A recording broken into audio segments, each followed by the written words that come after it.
ముచ్చట తీరింది ముంబై ఇండియన్స్ కి. Vaibhav Suryavanshi what a batting. బుమ్రాని చూడలేదు, బౌల్ట్ని చూడలేదు, దీపక్ చహర్ లేదు, శార్దుల్ ఠాకూర్ లేదు. అసలు వాళ్ళు ఎంత టాప్ బౌలర్లు అన్నది లెక్కే చేయలేదు. ప్రతి ఒక్కరికి సిక్స్లతో ట్రీట్మెంట్ ఇచ్చాడు.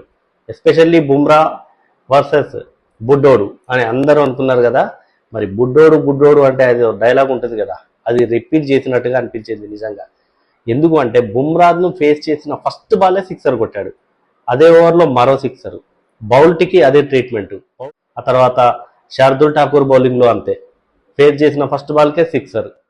మొత్తంగా 14 బాల్స్లో 39 రన్స్ చేసి అవుట్ అయ్యాడు. ఇందులో 5 సిక్సర్లు ఉన్నాయి, ఒకటే ఒక 4 ఉంది. మరి ఈ రకంగా విధ్వంసం చేస్తుంటే అసలు హార్దిక్ పాండ్యాకి కానీ, రోహిత్ శర్మకి కానీ, టీం మొత్తం కూడా అసలు ఎవరికి ఏం జరుగుతుందో కూడా అర్థం కావట్లే. 270+ స్ట్రైక్ రేట్తో మామూలు ఊచకోత కాదు వైభవ్ సూర్యవంశిది. ముంబై ఇండియన్స్ బౌలర్లు అయితే ఎప్పటికీ గుర్తుంచుకుంటారు ఇట్లాంటి విధ్వంసాన్ని. మరి వైభవ్ సూర్యవంశి ఇన్నింగ్స్ అయితే మీరు చూసారా? చూస్తే మీకేమనిపించిందో కమెంట్ చేయండి.